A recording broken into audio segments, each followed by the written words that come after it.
오늘 우리에게 주시는 하나님의 말씀은 로마서 13장 1절에서 7절까지의 말씀입니다. 1절 각 사람은 위에 있는 권세들에게 복종하라. 권세는 하나님으로부터 나지 않음이 없나니 모든 권세는 다 하나님께서 정하신 바라. 그러므로 권세를 거스르는 자는 하나님의 명을 거스름이니 거스르는 자들은 심판을 자취하리라. 아멘. 과거 대통령 가운데 존경받지 못하는 대통령들이 있습니다. 그러면 그들을 반대해도 되는 건 아닐까요? 자, 오늘 성경은 다르게 얘기합니다. 위에 있는 권세에 복종하라고 합니다. 아무리 그 권세가 마음에 들지 않는다고 해도 복종하라고 합니다. 왜 그럴까요? 모든 권세는 하나님으로부터 나기 때문이라고 합니다. 국민들의 투표로 대통령이 된 것 같지만 하나님이 세우시지 않으시면 절대 한 나라의 지도자가 될 수 없습니다. 그러니 권세에 복종하라는 거죠. 그런데 이런 내용이 성경에 왜 나오는 걸까요? 당시 로마 교회는 불신자들인 권세자들에게 복종하지 않아도 된다고 하는 교회 내의 분위기 때문입니다. 바울은 그래서는 안 된다는 것을 설명하기 위해서 권세에 복종하라고 한 겁니다. 당시에 로마가 교회를 핍박하는 가운데 있었는데 교회가 로마 정부를 대적하면 교회가 더 큰 핍박을 겪을 수도 있었습니다. 그러면 교회가 더 큰 어려움에 직면하게 되고 복음 전파도 막히게 됩니다. 바울은 그것을 염려하여 권세에 복종하라고 한 거죠. 하나님께서 예레미야를 통해서도 비슷한 말씀을 하셨습니다. 포로로 잡혀간 이스라엘 백성들에게 바벨론을 위해서 기도하라고 하셨습니다. 예레미야 29장 7절입니다. 너희는 내가 사로잡혀 가게 한 그 성읍의 평안을 구하고 그를 위하여 여호와께 기도하라. 이는 그 성읍의 평안함으로 너희도 평안할 것임이라. 아멘. 바벨론은 이스라엘 백성들에게 원수의 나라이고 억압하는 나라였지만 하나님 그 성의 평안을 구하고 기도하라고 하셨습니다. 그 이유는 그 땅의 평안이 곧 포로된 자기 백성의 평안과 직결되기 때문이었습니다. 즉 하나님은 적대적인 환경 속에서도 하나님의 섭리를 인정하며 그곳에서 신실하게 살아가라고 명하신 거죠. 그러므로 우리들은 권세자들이 내 마음에 들지 않는다고 할지라도 그들을 위해 기도해야 합니다. 기도하지 않을 때 상황이 지금보다 더 나빠질 수 있습니다. 그러니 권세자들을 위해 기도해야 합니다. 그래야 우리가 평안한 삶을 살아갈 수 있습니다. 그러면 히틀러 같은 지도자들에게도 무조건 복종해야 합니까? 그건 아닙니다.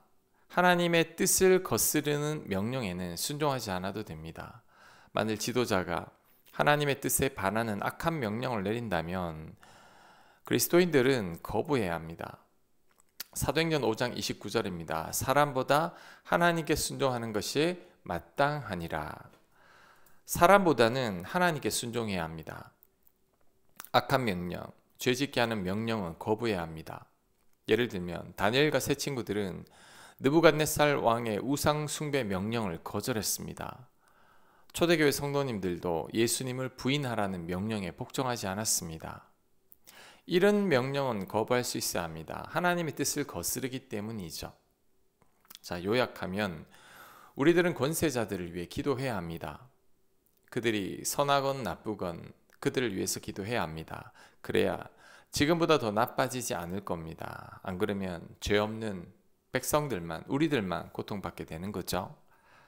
그리고 권세자들을 세우신 분이 하나님이시라면 낮추시는 분도 하나님이십니다.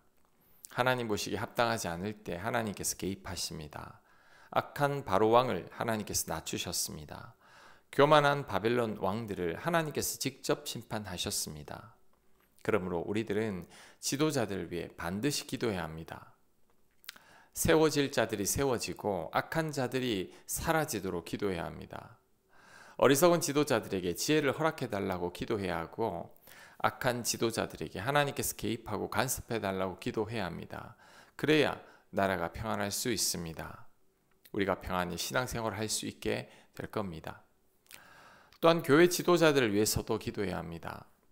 사역자들을 위해 기도해야 하고 장로님들과 권사님들과 집사님들과 교회 봉사자들과 리더들을 위해 기도해야 합니다. 그래야 교회가 평안할 수 있고 하나님의 사명을 감당하는 교회가 될 수 있습니다. 3절, 다스리는 자들은 선한 일에 대하여 두려움이 되지 않고 악한 일에 대하여 되나니 네가 권세를 두려워하지 아니하려느냐. 선을 행하라. 그리하면 그에게 칭찬을 받으리라. 그는 하나님의 사역자가 되어 내게 선을 베푸는 자니라.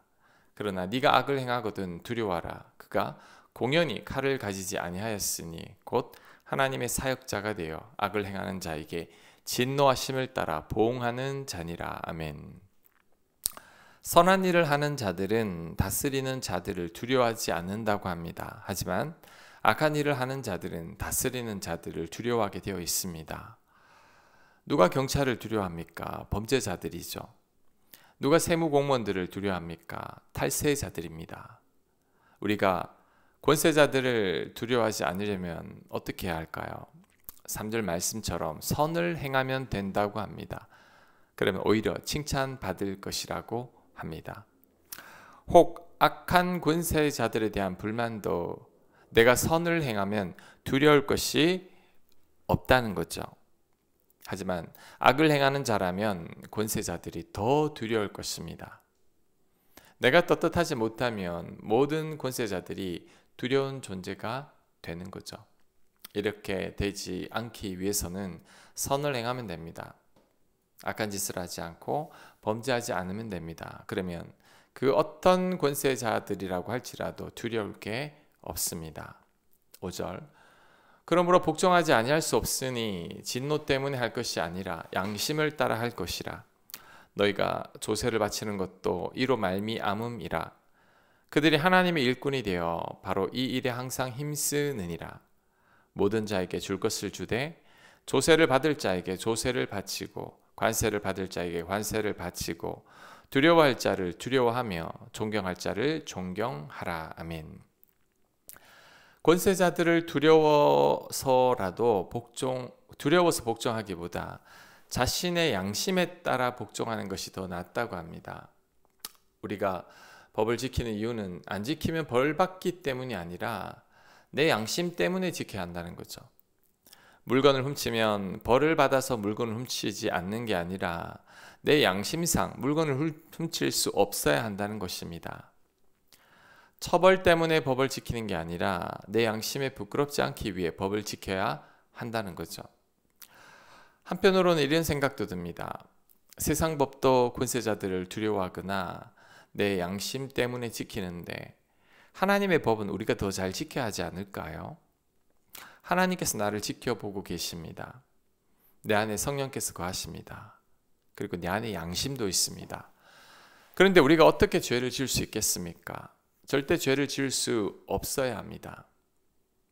죄를 지으려고 할 때, 악의 유혹에 있을 때, 하나님의 말씀에 불순종하려고 할 때 꼭 기억해야 합니다. 하늘의 권세자이신 하나님께서 보고 계십니다. 내 안에 성령께서 보고 계십니다. 그리고 내 양심에 손을 얹고 생각해야 합니다. 그럴 때 우리가 죄를 이길 수 있을 겁니다. 성경 말씀대로 살아갈 수 있을 겁니다. 그리고 세금을 잘 바치라고 합니다. 그들은 하나님의 대리자로 일하는 자들이기에 세금을 잘 내라고 합니다. 권세자들에게 세금을 잘 내라는 거죠. 그래야 국가가 운영이 되기 때문이죠. 그리고 권세자들을 두려워하고 존경하라고 합니다. 비록 그들이 하나님을 믿지 않는 자라고 할지라도 그들에게 복종하고 그들을 존경하라고 합니다. 그래야 질서가 유지되기 때문이죠. 내 마음에 안 든다고 거부하고 저항하다 보면 나라가 더 혼란스러워지고 국가가 위기를 맞게 됩니다. 그러니 마음에 들지 않아도 세워진 권세자들의 권위를 인정하고 가능하면 복종해야 합니다. 그들을 위해 기도해야 합니다. 그래야 우리가 평안한 삶을 살아갈 수 있을 것입니다. 아멘. 하나님, 권세자들에게 복종하라는 말씀 명심하게 하옵소서. 혹 그들이 마음에 들지 않는다 할지라도 그들을 위해 기도하게 하시고 그로 인해 나라가 교회가 평안할 수 있도록 은혜를 더하여 주시옵소서. 이 모든 말씀 예수님 이름으로 기도합니다. 아멘.